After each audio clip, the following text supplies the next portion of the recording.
What an absolutely stunning morning it is this morning. There's a slight chill in the air, which makes it really nice considering how hot it's been lately. It is just so pretty out here. I'm on a quick morning hike, just looking for whatever wildlife I can find to photograph. It's been really quiet so far this morning. I haven't seen or heard anything. But generally, this area for me is really good to see mule deer in. Sometimes I'll see a moose and occasionally even a fox. So you never know what you might find around the next corner. Just a beautiful morning out here though. A huge goal of mine as part of this channel, part of these weekly videos that I come out with, is not only to show you guys the awesome wildlife that I get to spend time with, but to also give you as much information as possible to help enable you to get out and do the same thing that I'm doing. So as a wildlife photographer who focuses primarily on backcountry wildlife, I spend a lot of time exploring, backpacking, hiking, and with that I need to be able to trust the gear that I use to keep me safe and protected in the backcountry. So this week I wanted to continue our discussion about the gear that I use while I'm out in nature. Last time we talked about the sleep system that I use. In this week's video I wanted to focus specifically on different types of water filters that you can use. Obviously covering so much ground, backpacking and hiking and exploring, water becomes extremely critical for me. I use it for my cooking, I use it to stay hydrated, to stay energized. So water is just vital for me in the backcountry. And you know, I could weigh my backpack down with mass amounts of water, or I can know beforehand where the water sources are in the area, and I can bring a water filter with me and cut down a lot of weight in my pack. So this week I'm going to go through various types of filters that I've used that you have available to you, the pros and cons for each type of filter, and the filter that I currently use. I'll go through a couple different scenarios of when each filter might be best, and hopefully you'll come away with some information on you know, what type of filter might be best for you and your needs while you're outside in nature. So the first type of filter that I wanted to talk about is called a pump filter. This is a very, very common type of water filter.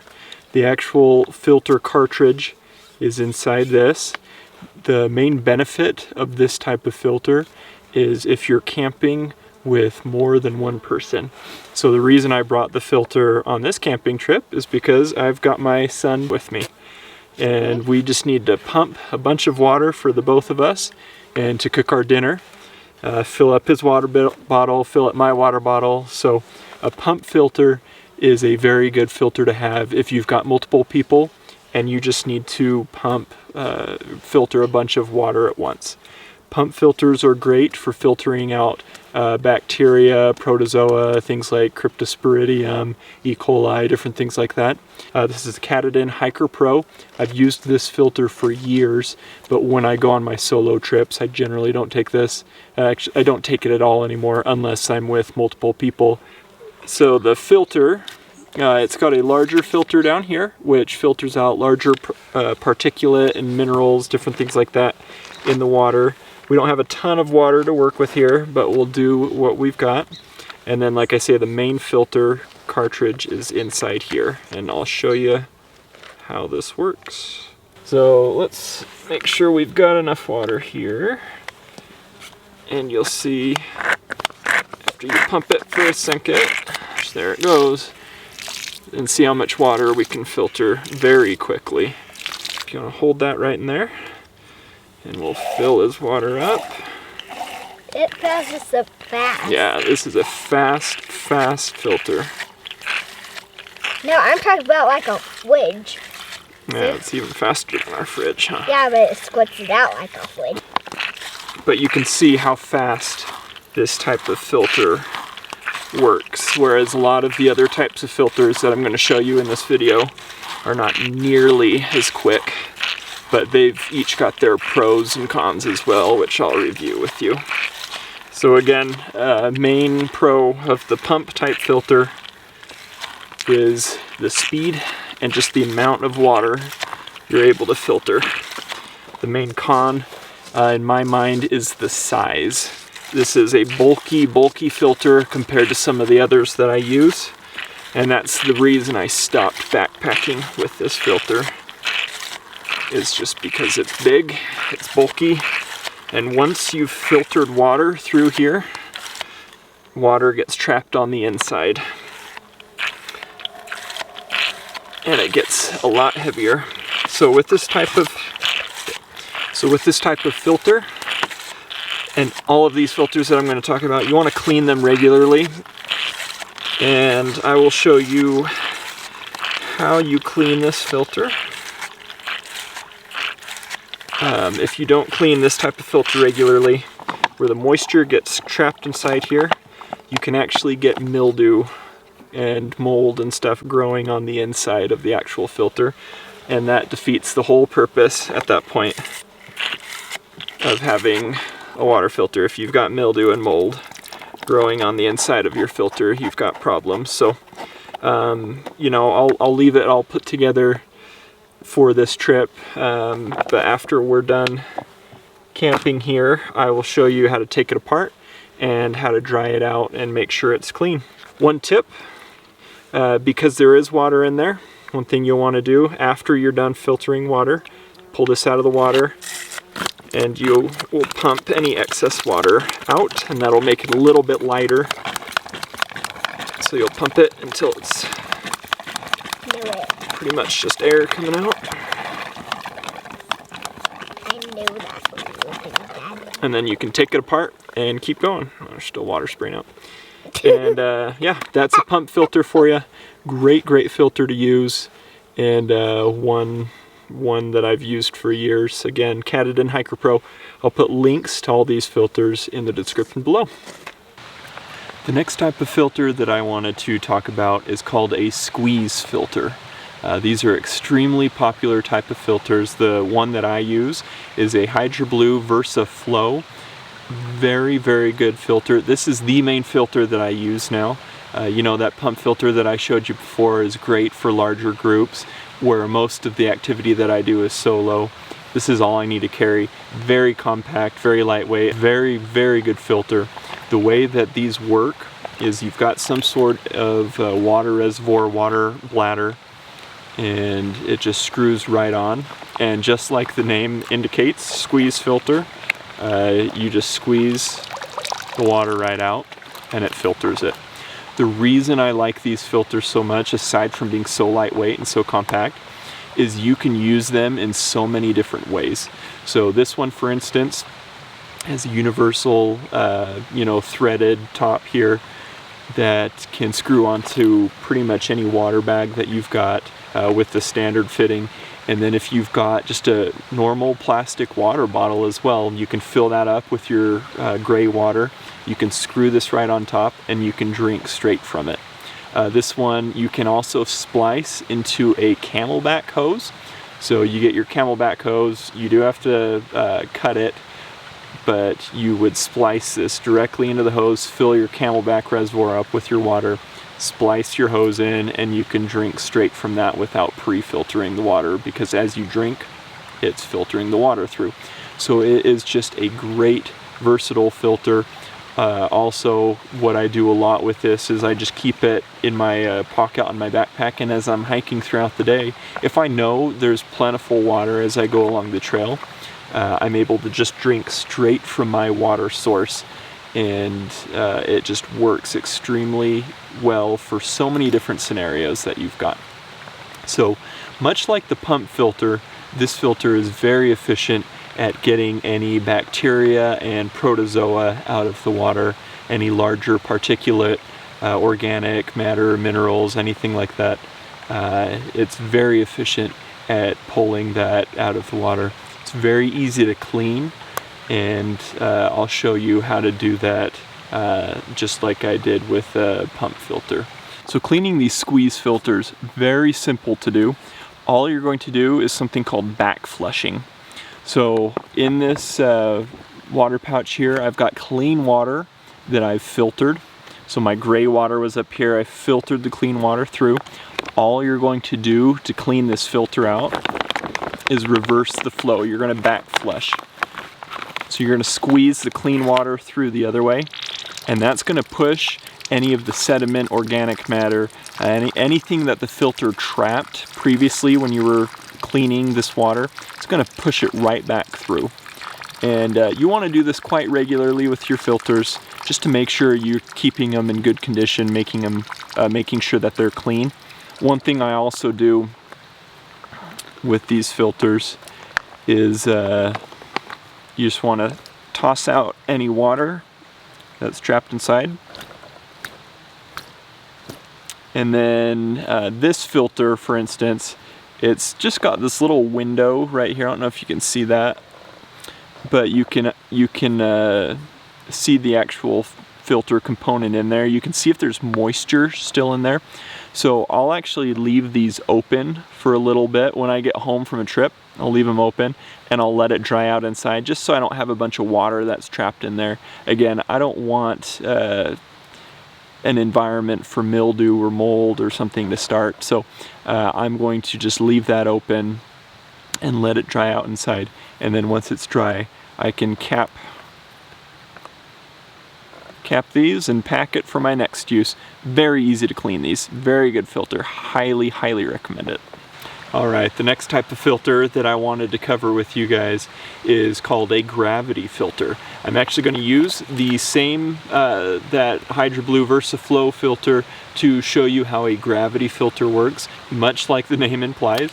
Gravity filter is a filter where you let gravity do the work for you. So the concept is very similar to the squeeze filter, but instead of squeezing the water through, all you do is hook some other clean container up to the clean end. And so you've got your gray water, your clean water, and then you can just hang this up. So this is the setup that I use when I go out, especially on backpacking trips. If I need to filter a bunch of water to cook food or you know, whatever it is, I'll fill this up, hang this while I'm setting up my camp, while I'm setting up my tent, getting my sleeping bag lofted, or even if I'm out, you know, photographing an animal, something like that back at camp, I've got this filtering water for me. I'm not a great multitasker. This is a way I can multitask without really doing anything. So again, I can be setting up camp, I can be spending time with an animal, and my water's just filtering for me. Great filter though, and this is essentially the concept of a gravity filter. There are specific gravity filters that you can buy, but again, this works just the same, and at this point I consider it a gravity filter.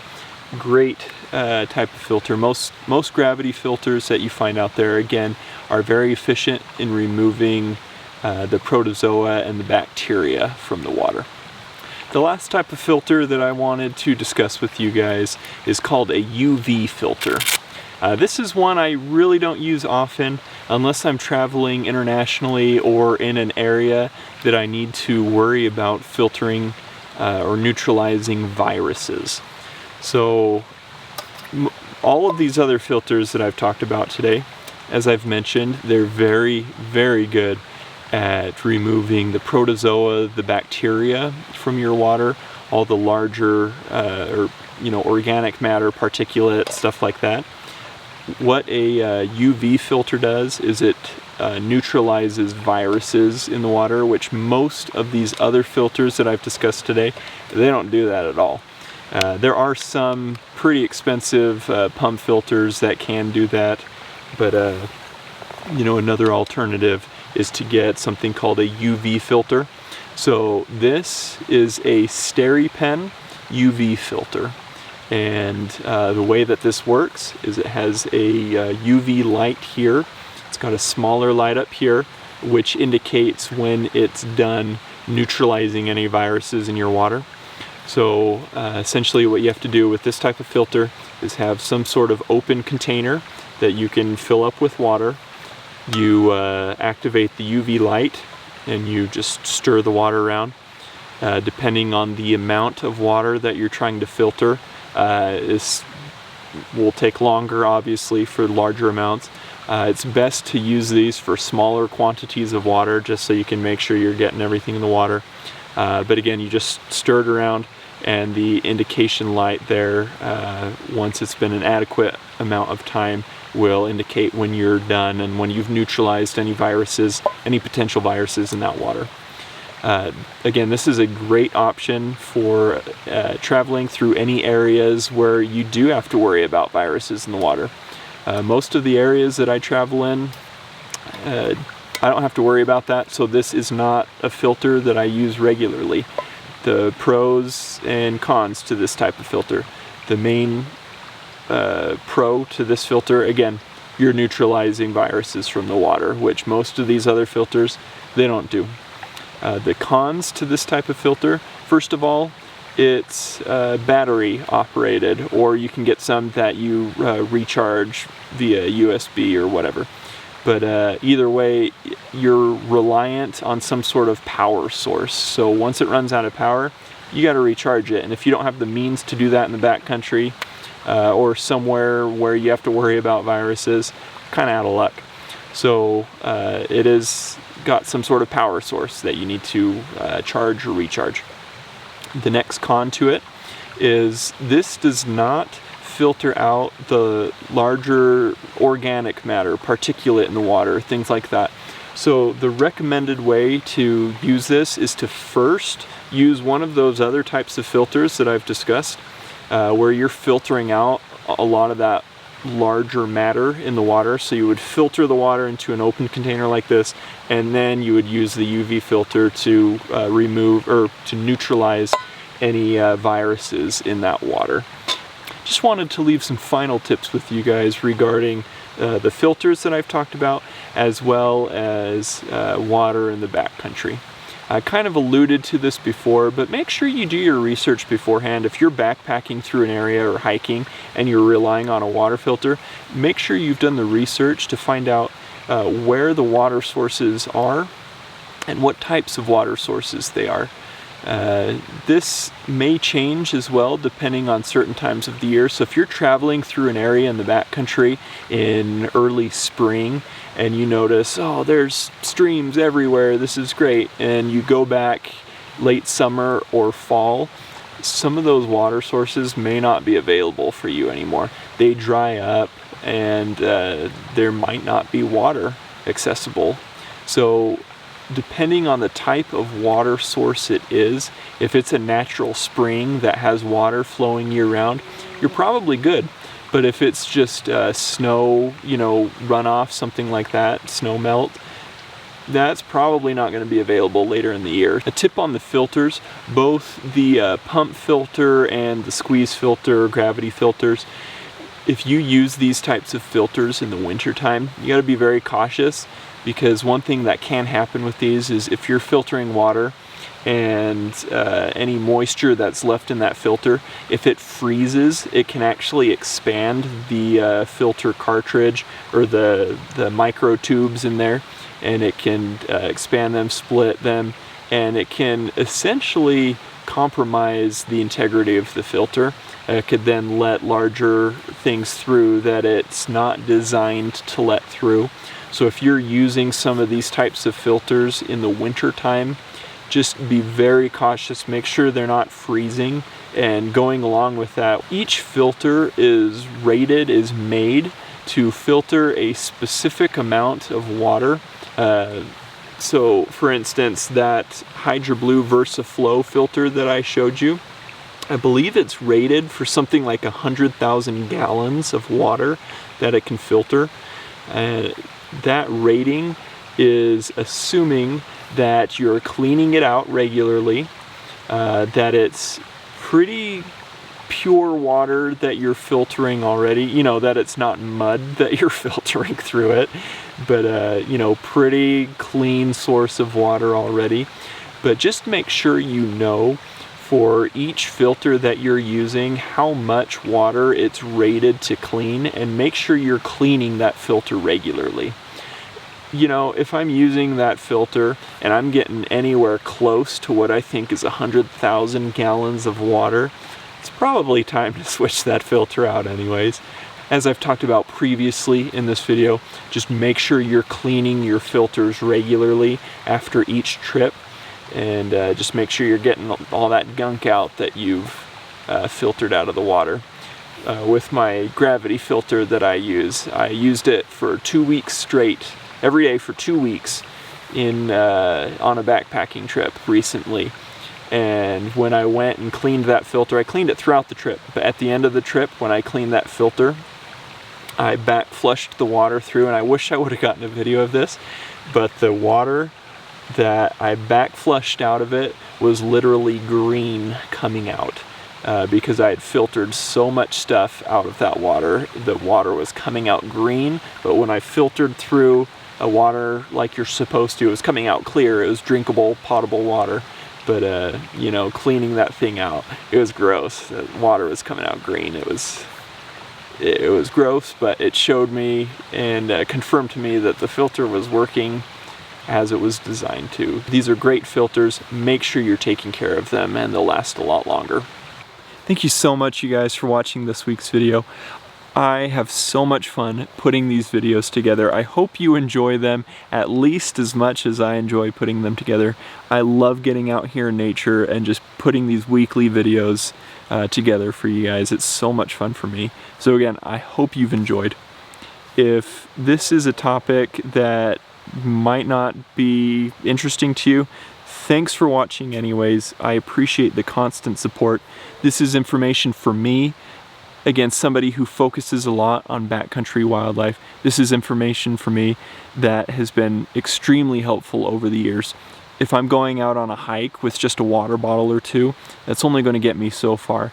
So to be able to go out with a water filter and the knowledge beforehand of where the water sources are, I can extend my trip so much. I can extend the time that I have out here in nature looking for wildlife while reducing the weight in my backpack, and it's been great over the years to transition from just carrying a whole bunch of water to being able to go out, still have access to water, and much less weight in my pack.